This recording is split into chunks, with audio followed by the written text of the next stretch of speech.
Hello, and today we will be talking about sensory physiology.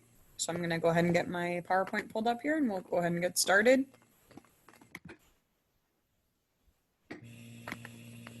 All right, so we've already established kind of a basic understanding of the nervous system, and now we're going to kind of apply this to our special senses and take a look at how we can receive information from these special senses and how we can transmit that information up to the brain so that it can be integrated and comprehended. So when we think about sensory receptors, again, sensory receptors are specialized cells that are going to generate graded potentials known as receptor potentials in response to a stimulus.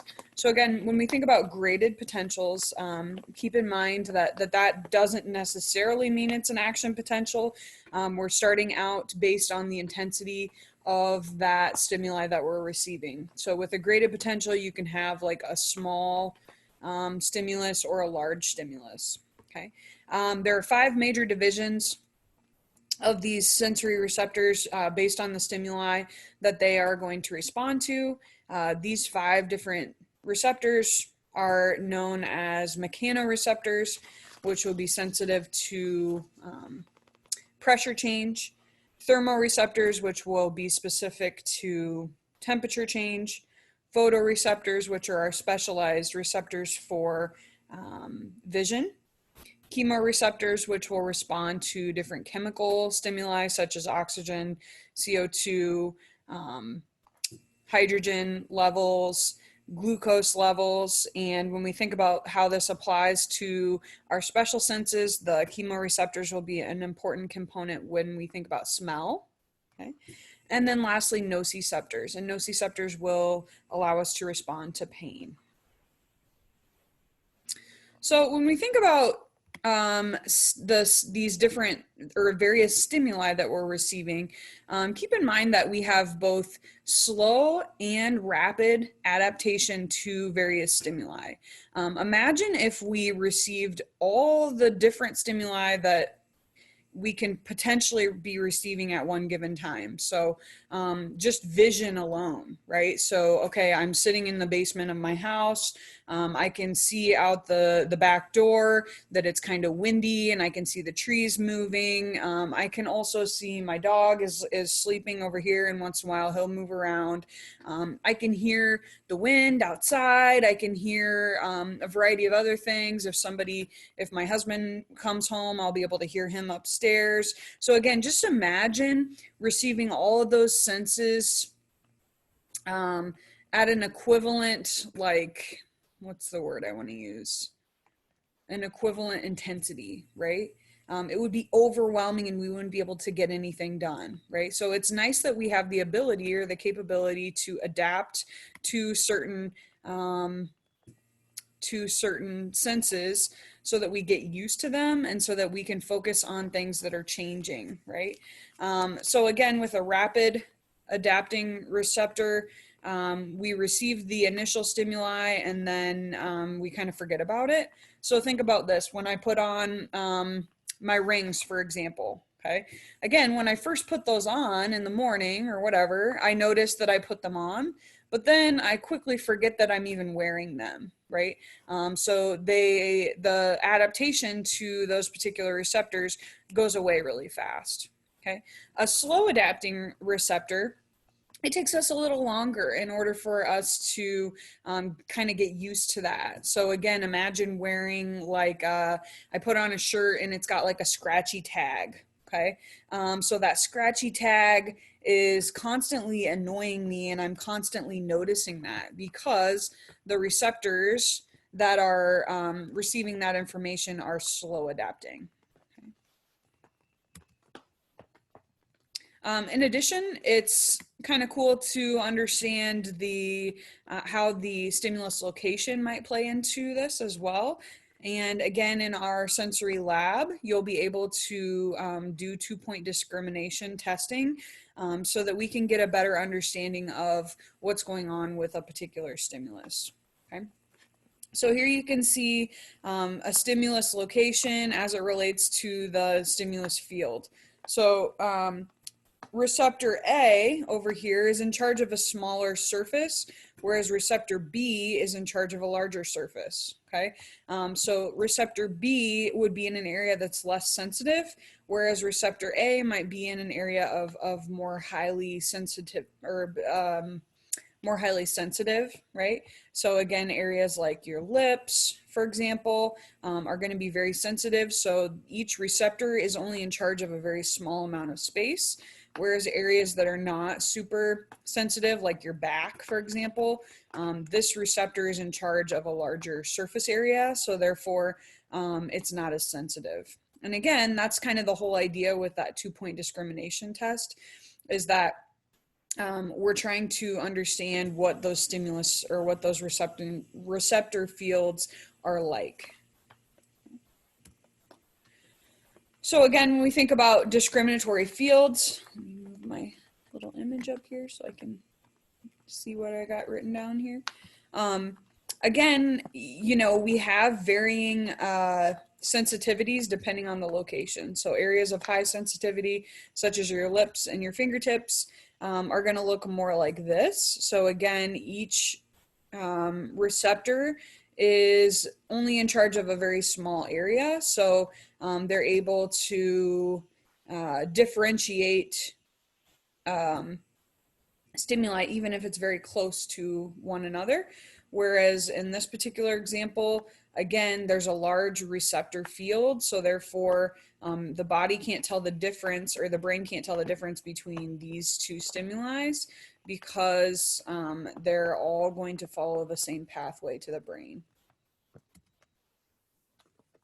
Sometimes we have overlapping receptive fields, and with these overlapping receptive fields, we can do something called lateral inhibition, which I believe is on the next slide.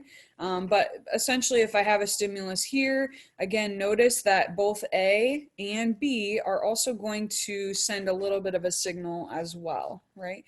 So again, we're getting a little bit of overlap in relation to how many neurons are able to receive that information. Okay. Lateral inhibition, like I mentioned, helps us to kind of pinpoint exactly where that stimulus is coming from. Okay. So again, think about it this way. So we want to enhance the contrast between the center and the periphery of the stimulated region. Okay. So if here is where I'm receiving the stimulus, here in the middle, then I want to inhibit the areas around that so that I know exactly where that is. Instead of feeling like a dull sensation, I can feel more of a pinpoint sensation of this is exactly where I'm receiving that information. Okay, so again, if we scroll back and take a look at this slide, if B is where I'm receiving my stimulus, the idea is that it would be harder for A and C to be able to send a action potential because these two neurons are going to be inhibited in comparison to B, because B is right in the center of where that stimulus is occurring. Okay, so again, the idea with lateral inhibition is that an excited sensory neuron reduces the activity of its neighbors, okay? This disables the spreading of action potentials from excited neurons to neighboring neurons in the lateral direction. Okay, so basically everybody who's surrounding this area of activation will be kind of not shut down, but like inhibited, essentially, yeah. This is interesting. So this shows you the sensory cortex, which is part of the cerebral cortex within the brain. And I've always liked this because it shows you how much space in the brain is dedicated to each of these different segments of the body. Okay, so again, obviously these are not drawn to actual physical proportion, but it shows us how much space is dedicated to each of these body parts within the brain, right? So here you can see that the lips get a significant amount of space along with the face in general. Eyes and nose are also going to receive a significant amount of room within the sensory cortex. The hand, again, we said fingers were extremely sensitive, so we can see that the hand takes up a significant amount of space as well. Notice that trunk, hip, legs, foot, toes, none of those are really getting a whole lot of space in comparison to things like face and hand. Okay. Another just image that kind of shows you the same sort of thing here. So now we can see where that sensory cortex is located. So it's located here within the brain. And again, this just kind of shows you how things are spread out based on location on the body. And then this little guy shows you how much space is dedicated again to each of those different segments. So again, you can see that hands get a significant amount and lips get a significant amount, and the head in general gets a significant amount of space or face.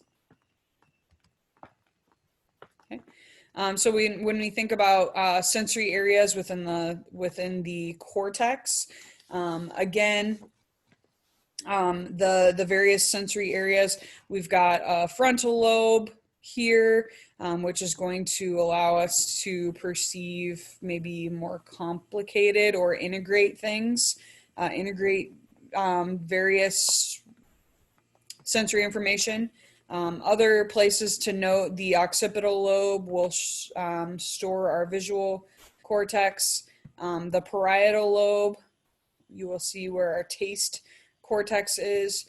Temporal lobe on the sides here will hold both the auditory cortex and also our vestibular cortex, which is like balance. Other things to note when we think about this, we think about, you know, how sensitive are we to varying stimuli.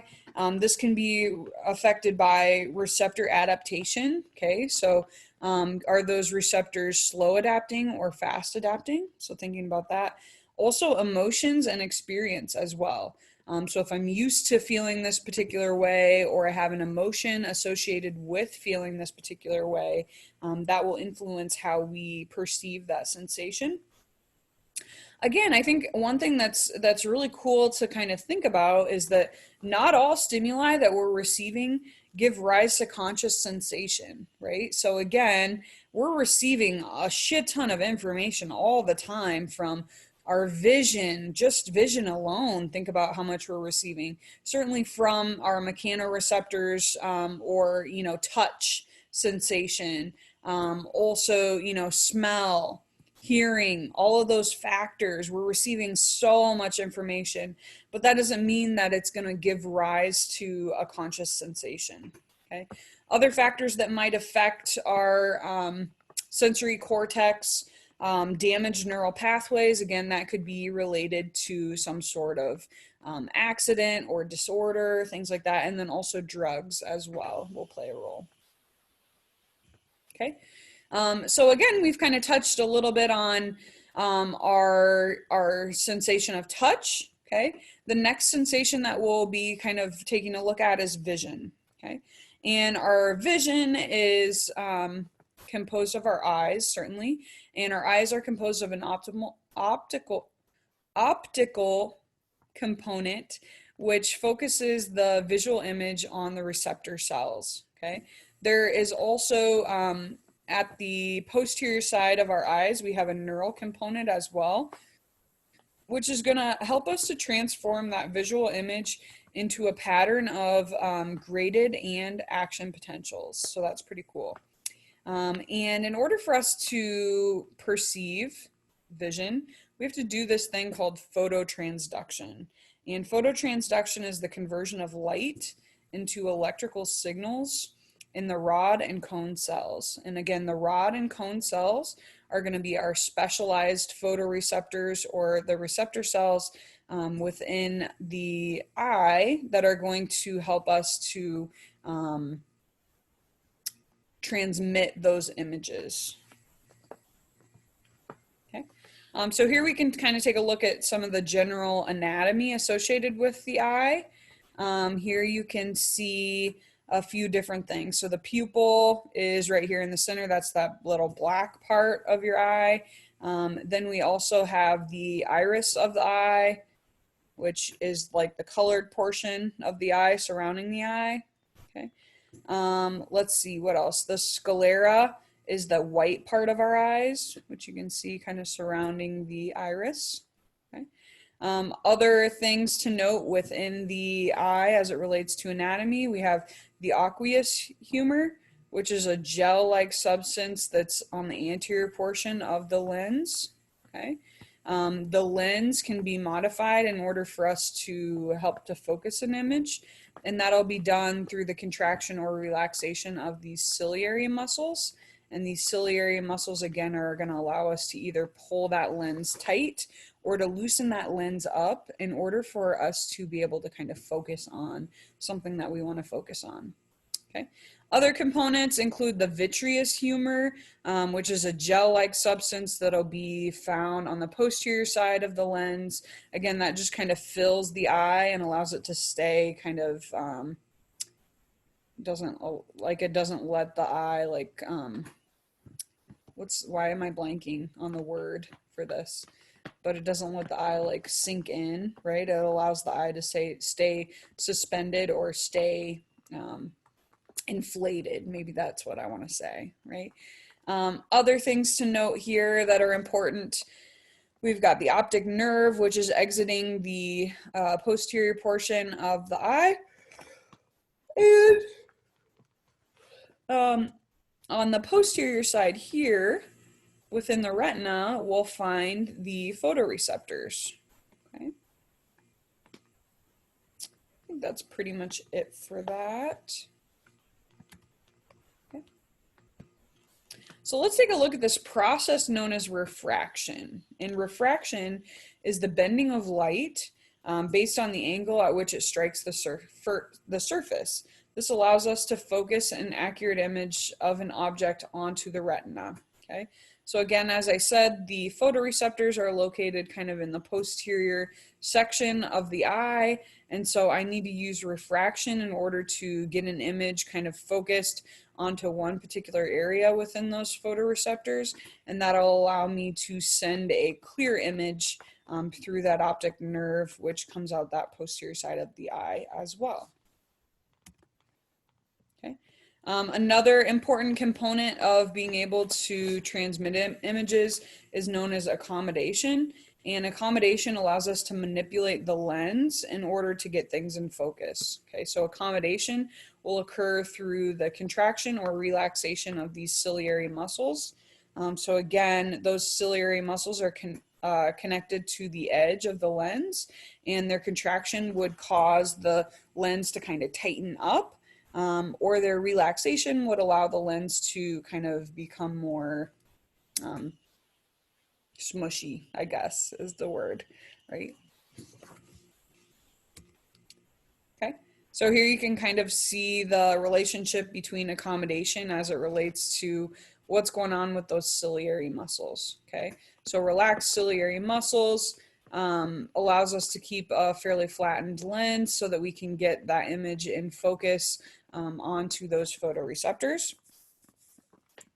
Here you can see a relaxed ciliary muscle, and when objects are close to us, then that results in the image being out of focus. So again, we have to have the point come together at the level of those photoreceptors in order for this to work out. Okay, a near object with accommodation. So again, you can see that the ciliary muscles are contracted, and that creates kind of a more rounded lens, and that allows us to kind of get things in focus. Here you can see the difference between how those ciliary muscles work if we are farsighted or nearsighted. So essentially, we're not able to appropriately get the image into clear view, so we're not able to focus exactly right as it relates to those photoreceptors on that posterior side of the eye. So again, that's what's going on with farsightedness and nearsightedness. Okay, here we can see the rods and the cones. Okay, so again, cones are here kind of in blue, and then the rods are kind of in this greenish color you can see here. See that they're kind of fairly intermixed within the eye. Okay, so again, they're found on that posterior side of the eye. And these, like I mentioned, are two specialized types of photoreceptors. Okay. Other things to note: when I receive the image, again, it's coming from this side here. It'll go through the photoreceptors onto bipolar cells, then to ganglion cells, which become the optic nerve. And the optic nerve is going to slide out this back little section. Okay, so let's take a look at how vision is transmitted. So first thing we need to do is to stimulate the rods and cones with different wavelengths. So again, those photoreceptors will be specifically stimulated depending on what it is that we're looking at. Next, the rods and cone receptors are going to synapse with the bipolar cells, which I just mentioned.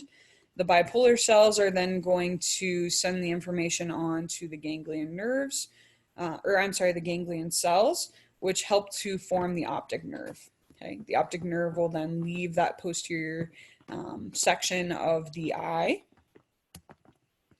Next thing that happens is we have this optic chiasm, and chiasm means cross. Okay, so the optic chiasm is basically when those optic ganglion cells are going to cross paths to the opposite side of the brain. Okay, so again, if I'm receiving an image on my right eye, it's actually going to cross over at the optic chiasm, so now that it's on my left side of my eye. Okay. Next thing we see is lateral geniculate nucleus, and this is where the optic nerve terminates, and this is found within the thalamus. And after the image is located at the level of the thalamus here, it will then be sent to the visual cortex, which can be found in the occipital lobe, and this is where we will perceive the image. Let's see. What else can I tell you? Lateral geniculate nucleus also sends this information to other areas of the brain as well.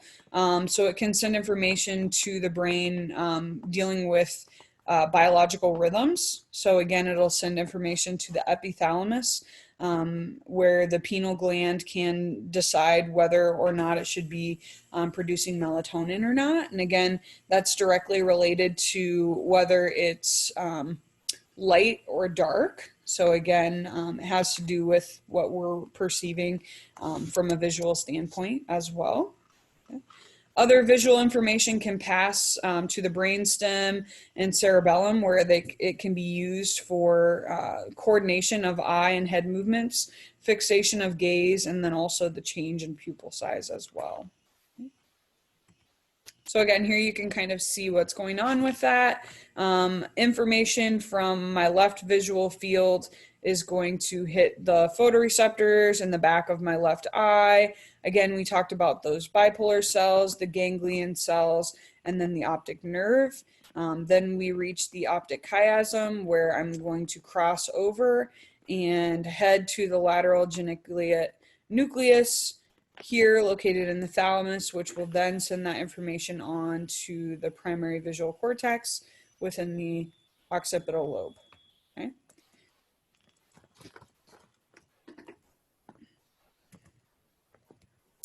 So the next thing I kind of want to touch on with vision, and again, I would say vision is probably the most complicated of our special senses, although hearing is fairly complicated as well.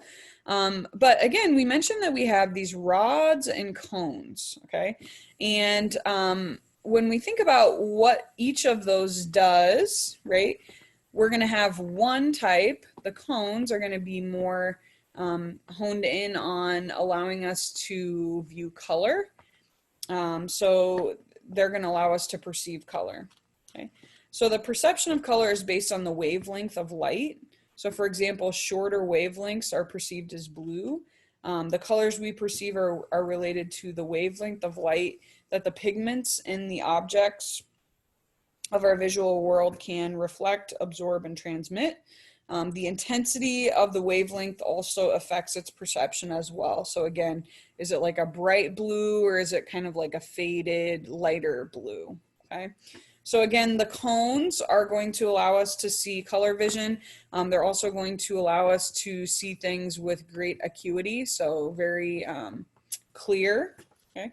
And then the rods, which you can see kind of in your periphery here, they're on kind of the outer edge here, are going to be better for night vision. They're better for change in movement, but they are not as clear. Okay, so they'll be able to detect change in movement that's going on around us. However, they won't necessarily know exactly what they saw. They'll be able to see something, right? So that's our peripheral vision, essentially, is made up of the rods. Let's see. Objects appear red because it absorbs shorter wavelengths, which would be perceived as blue. I'm just talking to myself here. I had a lot of notes on this slide.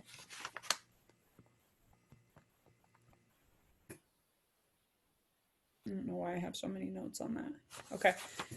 Other things to think about, again, if you're struggling to see something at night, if you've ever noticed that you kind of do this, the reason that you do that, the reason that you squint is because you want to give your rods an opportunity to do their job. Okay, so they're better at night vision. So if I kind of squint, that would allow me to kind of focus in on those rods. Okay, again, think about the importance of peripheral vision. Like when I'm driving, for example, I need to be able to see what's going on around me in order to prevent myself from getting in a car accident. Okay, so the rods serve an important role as it relates to survival, really, whereas those cones are going to allow us to see very clear images with color.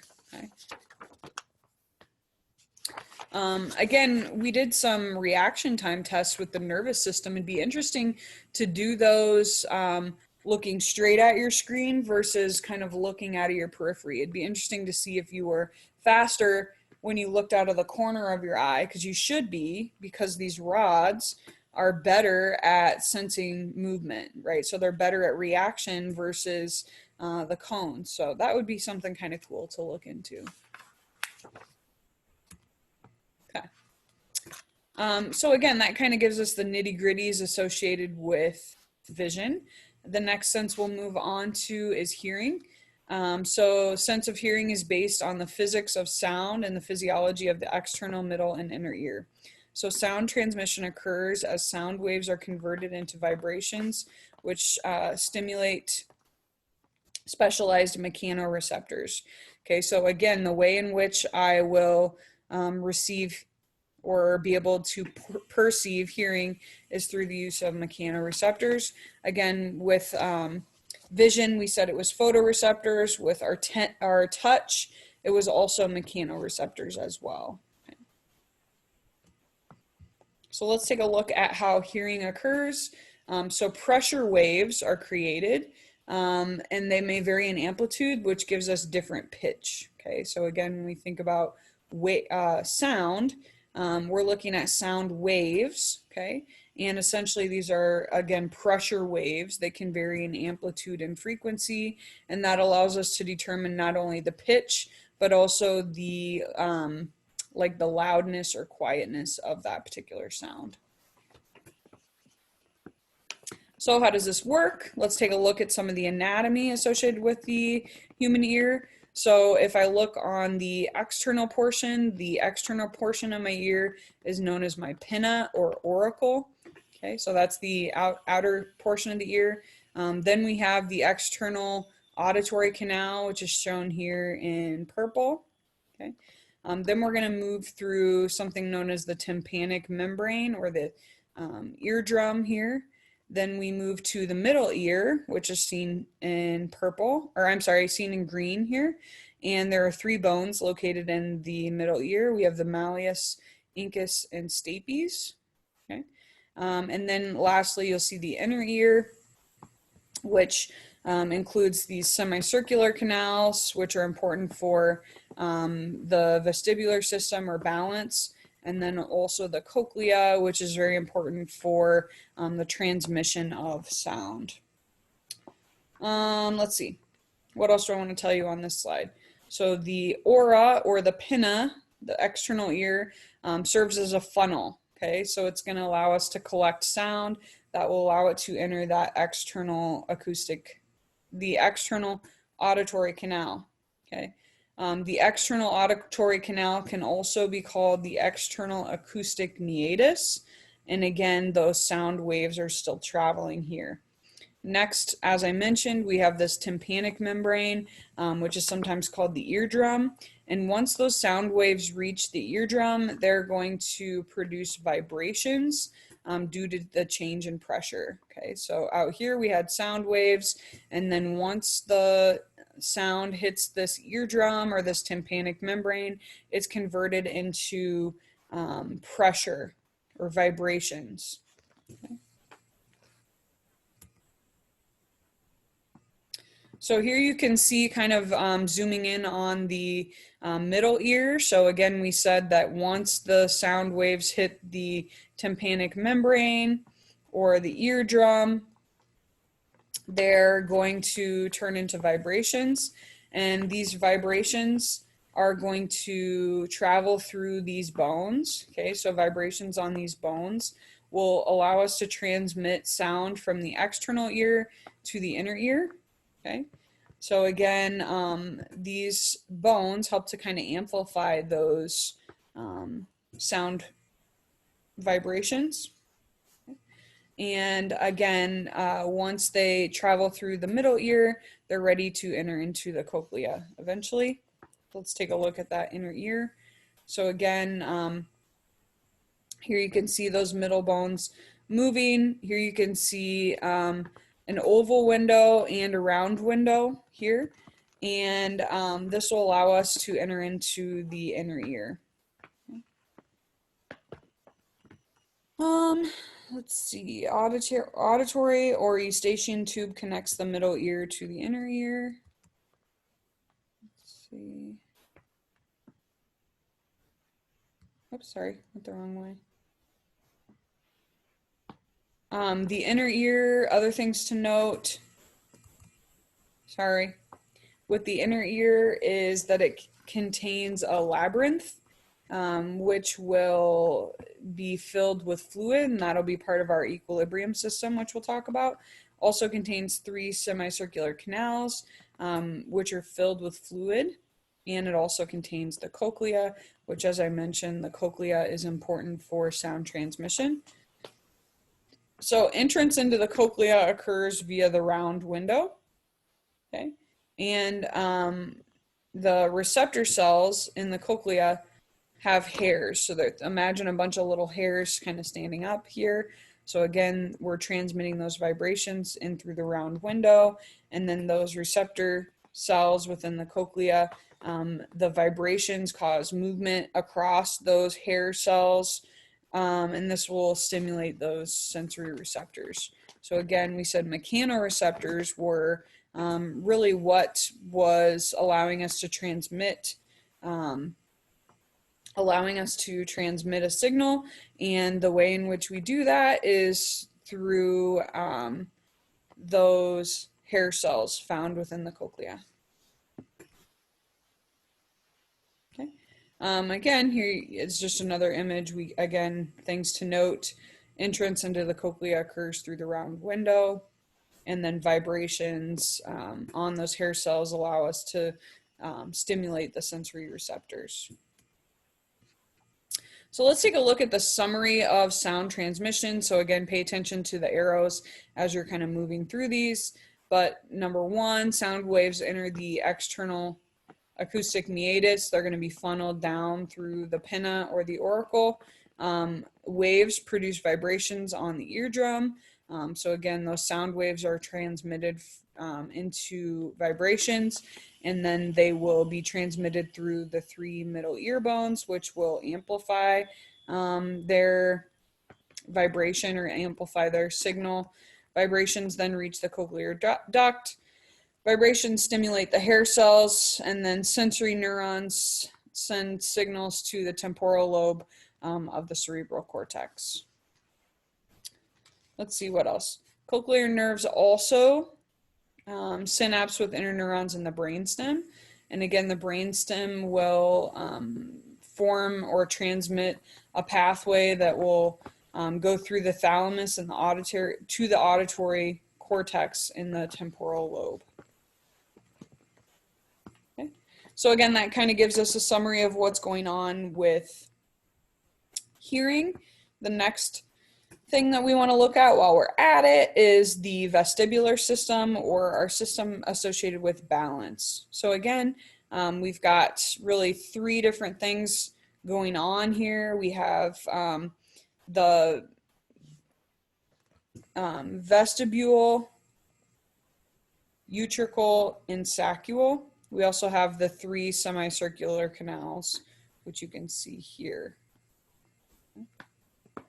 Again, all of those will be important for understanding balance. So when we think about static balance, again, we're concerned with the vestibule, utricle, and saccule. And then the 3 semicircular canals are important for dynamic balance. Okay. Here you can kind of see those semicircular canals. They contain hair receptors that sense rapid changes in head position or rotary movement. So again, if I were to spin around really fast, it might activate these semicircular canals and send some information about balance. So again, you can see that at rest, those hair cells are kind of sticking straight up, and then they can have stimulation causing depolarization. So again, if those hair cells move, that causes a stimulus. Okay, we can also have inhibition or hyperpolarization as well that would prevent us from sending a signal. Okay. Again, we said with the utricle and saccule, these are important for static balance. Okay, so static head position when still, and also linear acceleration. So again, these particular structures will be activated as it relates to movement. Okay, so linear movement versus just standing still. Okay. So again, how does this work? How is this information transmitted? So number 1, the hair cells must be depolarized. Then the vestibular nerve transmits information to the brainstem, and info is integrated to the thalamus and parietal lobe, where we can then decide what we want to do about it. Let's see. Vestibular nerve fibers transmit information through the brainstem and thalamus to vestibular centers in the parietal lobe, as we just mentioned. Vestibular information is also integrated from proprioceptors as well. So again, those proprioceptors are specialized sensory receptors located in muscles and joints. So it allows us to understand body position and body movement. Excuse me. So it would make sense that the vestibular pathways are also going to be integrated within that as it relates to those proprioceptors. Vestibular information is used to control eye movement, to maintain posture and balance, and to provide overall awareness of body position and acceleration. Okay. We mentioned that chemoreceptors would play a role within the special senses as well, in addition to their role as monitoring oxygen levels, CO2 levels, and glucose levels. They are responsible for the detection of taste and smell. So let's take a look at what that looks like. So our taste receptors, we have taste buds, which are a small group of cells arranged that kind of looks like oranges, like little orange slices in a hollowed pore. And then there's microvilli, or these little hairs on the top, which increases the surface area, allowing us to taste more, essentially. Types of taste receptors. Again, many different chemicals can generate the sensation of taste by differentially activating a few basic types of taste receptors. Again, taste or gustation works via the taste buds. Again, taste buds, as we mentioned, are small groups of cells arranged like orange slices here. And again, when we think about what types of taste receptors that we have 5 different types. In order for these taste receptors to work, the food must be dissolved in a liquid, okay?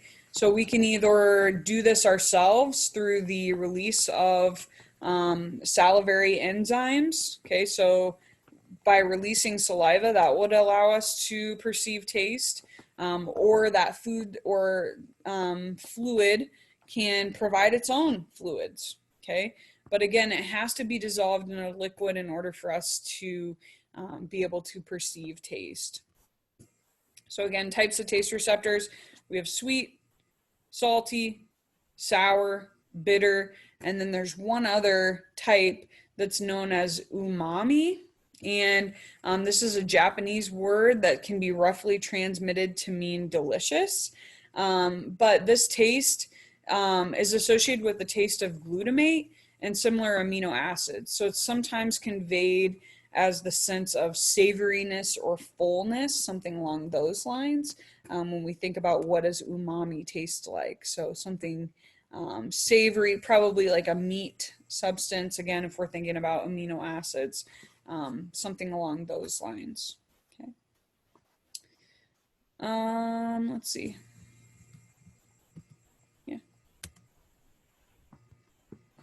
Again, this is kind of a breakdown of where we might perceive each of these tastes. I'll be curious to see what you guys come up with from your sensory lab to know if this is actually true for some of you. Other things to note when we think about taste, some foods activate pain receptors, which I absolutely love. I freaking love spicy foods. But spicy foods such as chili peppers and even ginger will activate pain receptors. And so that's what allows us to kind of perceive that spicy sensation. Taste receptors are located all over the tongue, although certain types might be more concentrated in certain areas. So again, this is just one hypothesis. Here you can see sweet being kind of more concentrated at the tip of the tongue, and bitter being kind of more concentrated at the posterior portion of the tongue.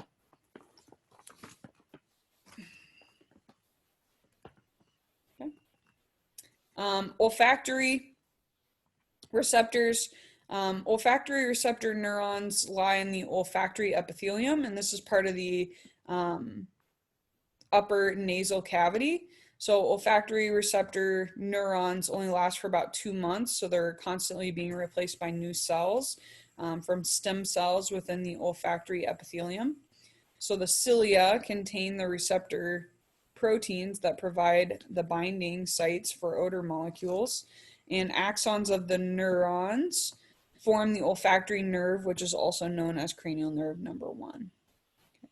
So again, thinking about how this is interrelated with taste, because certainly we understand that smell and taste are going to work very closely together in order for us to create a overall perception of food, really, and drinks for that matter. But olfactory discrimination can vary based on a variety of factors. Attentiveness, okay, so how attentive am I to different smells? Hunger, so sensitivity is greater in hungry subjects. So again, if I'm hungry and I like to run over by Bergfeld Pond. For those of you that know where that is, it's right by the Hormel factory.